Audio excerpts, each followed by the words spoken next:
Ազգային ժողովի ՔՊԱ-ական փոխոսնակը որոշել է քաղաքականության փոխարեն զբաղվել բիզնեսով։ Հակոբ Արշակյանը, որ ՔՊ հիմնադիր անդամներից է, չի առաջադրվել, որ ընդգրկվի խորհրդարանական ընտրություններում կուսակցության համամասնական ցուցակում։ Հանգիստ խղճով է հեռանում ՔՊԱ-ական падգամավորը։ Հայաստանում նրա խոսքով ժողովրդավարություն է հաստատված։ Կուսակցության համամասնական առայժմ չհաստատված ցուցակն էլ, ասում է, լուրջ տեսք ունի։ Ժամանակն է ինքը գնա արժեք ստեղծելու։ Հայաստանում տեխնոլոգիական ոլորտի կայացման, ռազմաարդյունաբերական ոլորտի կայացման եւ զարգացման եւ ես տեսնում եմ, որ Հայաստանում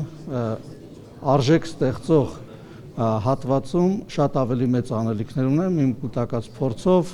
գիտելիքներով եւ ես չեմ ցանկանում ավելորդ համեստություն անել եւ ուզում եմ ասել, որ իսկապես տեսնում եմ, որ կարող եմ այդտեղ իմ պետությանը եւ ժողովրդին ավելի մեծ ծառայություն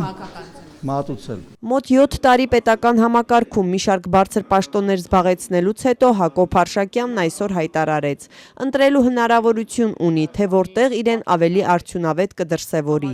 Կուսակցությունից դուրս գալու մտադրություն падգամավորն ասաց չունի, քանի որ այն իր հետագա գործունեությանը չի խանգարելու։ Մինչ Արշակյանը փորձում է հիմնավորել իր որոշումը, մամուլը դեռ ամիսներ առաջ գրել է. վիրավորված է թիմից, մասնավորապես վարչապետ Նիկոլ Փաշինյանից։ Արշակյանին սեպտեմբերին տեղի ունեցած կուսակցության համագումարին արգելել էին մասնակցել կուսակցական վճարումներն ուշացնելու համար։ Ժողովուրդ լավ, երեխա չենք, ինչ է նշանակում դա ասած։ Դե ես ձեզ հրավիրել եմ բոլորիդ իմ սենյակ եւ դրա մասին մենք խոսել ենք։ Ինչ անշկում նեղացվածություն ունես։ Սեփական բիզնեսն է հիմնելու Հակոբ Արշակյանը, թե աշխատանքի է անցնելու մասնավոր ընկերություններում, падգամավորն ասած դեռ չի որոշել։ Նույն բիզնես սկսելու հիմնավորմամբ չի առաջադրվելու նաև ՔՊԱ-ական մեկ այլ падգամավոր Քրիստինե Պողոսյանը։ Լրագրողների հետ զրույցում այսօր պնդեց Հայաստանի համար լավ ժամանակներ են սկսվել։ Մեր պետությունը պետքա ծաղկի, մարդիկ պետքա լավ աշխատեն, այս պահին ուզում եմ գնամ հիմա էլ այնտեղ աշխատեմ, պետությունը ծաղկեցնեմ, որտեղ որ աշխատել եմ 18 թվականից առաջ ժողովուրդ ջան, ես հո դպրոցից չեմ հելել եկել ստեղ կամ չգիտեմ, փողոցից եմ եկել։ Ես շատ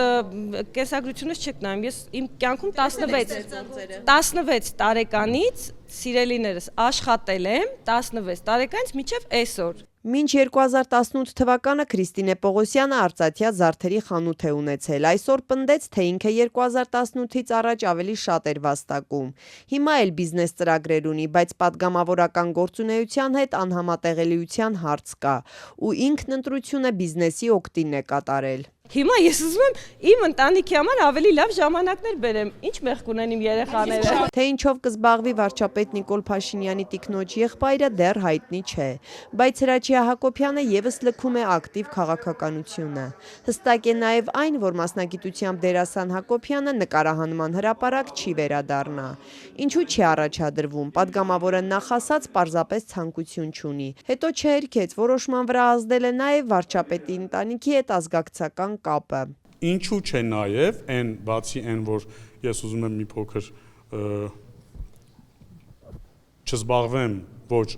շատ ակտիվ քաղաքական գործունեությամբ, կարելի է նաև դիտարկել, որ սա էլ եւս մի փոքրիկ էլեմենտ է այդ ԽԾԲ-ի վերաբերյալ։ Չեն առաջադրվել նաև падգամավորներ Խաչատուր Սուքիասյանը, Լենա Նազարյանը, թե ինչու նրանք պատճառներից դեռ չեն խոսել։ Քաղաքացիական պայմանագրի համամասնական ցուցակում ընդգրկվելու համար կուսակցությունը 380 դիմում է ստացել, որից մոտ 40-ը ներկայացրել են անկուսակցականներ։ Թե քանիսի թեկնածությունը վարչությունը կհաստատի, պարզ կդառնա տարեվերջին։ Հաստատված թեկնածուները պետք է նաև ֆինանսական ներդրում անեն։ Կուսակցականները կես միլիոն, անկուսակցականները 1.5 միլիոն դրամի չափով։